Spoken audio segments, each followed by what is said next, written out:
Hello friends, cow cooking ಡೈರಿಗೆ ಸ್ವಾಗತ. ಬನ್ನಿ ಇವತ್ತು ಸಿಂಪಲ್ ಆಗಿರೋ ಅರೇಬಿಯನ್ ಸ್ಟೈಲಲ್ಲಿ ಬ್ರೆಡ್ ಕಸ್ಟರ್ಡ್ ಫುಡ್ಡಿಂಗ್ ಯಾವ ರೀತಿ ಮಾಡೋದು ಅಂತ ತೋರಿಸ್ಕೊಡ್ತೀನಿ. ಬ್ರೆಡ್ನ ಸೈಡ್ನ ಭಾಗನ ತೆಗೆದು ಸ್ಲೈಸಸ್ ಆಗಿ ಕಟ್ ಮಾಡ್ಕೊಳ್ಳಿ. ನಿಮ್ಗೆ ಯಾವ ಶೇಪಲ್ಲಿ ಬೇಕೋ ಆ ಶೇಪಲ್ಲಿ ಕಟ್ ಮಾಡ್ಕೊಳ್ಳಿ. ನಿಮಗೆ ಯಾವ ಶೇಪ್ ಬೇಡ, ನಾರ್ಮಲ್ ಆಗೇ ಇರಲಿ ಅಂದರೆ ನಾರ್ಮಲ್ ಆಗೇ ಇಟ್ಕೊಳ್ಬೋದು. ನಾನಿಲ್ಲಿ ಈ ರೀತಿ ಶೇಪ್ ಕೊಟ್ಕೊಂಡಿದ್ದೀನಿ, ಈ ರೀತಿ ಕಟ್ ಮಾಡ್ಕೊಂಡಿದ್ದೀನಿ. ಇದನ್ನು ಸ್ವಲ್ಪ ಬಾಣಲಿಗೆ ತುಪ್ಪನ ಹಾಕಿ ಸ್ವಲ್ಪ ಬೇಯಿಸ್ಕೊಳ್ಬೇಕು. ಎಲ್ಲರೂ ಎಣ್ಣೆಲೇ ಕರಿತಾರೆ. ಎಣ್ಣೆಯಲ್ಲಿ ಕರಿಯೋದ್ರಿಂದ ಎಣ್ಣೆ ಜಾಸ್ತಿ ಹೀರ್ಕೊಳ್ಳುತ್ತೆ.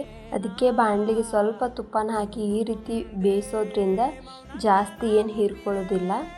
ಇವಾಗ ಬೇಯಿಸ್ಕೊಂಡು ಎತ್ತಿಟ್ಕೊಂಡು ಬಾಣಲಿಗೆ ಒಂದು 2-3 ಕಪ್ ಆಗೋಷ್ಟು ಹಾಲನ್ನು ಕುದಿ ಬರೋವರೆಗೂ ಕಾಯಿಸ್ಕೊಂಡು, ಈ ಕಡೆ ಒಂದು ಅರ್ಧ ಕಪ್ ಹಾಲಿಗೆ 1-2 ಟೇಬಲ್ ಸ್ಪೂನ್ ಕಸ್ಟರ್ಡ್ ಪೌಡರ್ನ ಗಂಟು ಇರದೇ ರೀತಿ ಚೆನ್ನಾಗಿ ಮಿಕ್ಸ್ ಮಾಡಿಕೊಂಡು, ಕುದೀತಿರೋ ಹಾಲಿಗೆ ಇದು ಮಿಕ್ಸ್ ಮಾಡ್ಕೊಂಡಿರೋ ಕಸ್ಟರ್ಡ್ ಪೌಡರ್ನ ಸೇರಿಸಿ ಚೆನ್ನಾಗಿ ಒಂದು ಬಾರಿ ಮಿಕ್ಸ್ ಮಾಡಿಕೊಂಡು, ಶುಗರ್ ಬೇಕು ಅನ್ನೋರು ಸಕ್ಕರೆನ ಸೇರಿಸ್ಕೊಳ್ಬೋದು. ನಾವು ಶುಗರ್ ಜಾಸ್ತಿ ತಿಂದೇ ಇರೋದ್ರಿಂದ ಸಕ್ಕರೆನ ಸ್ಕಿಪ್ ಮಾಡ್ತಾ ಇದ್ದೀನಿ, ನೀವು ಬೇಕಿದ್ರೆ ಸೇರಿಸ್ಕೊಳ್ಬೋದು.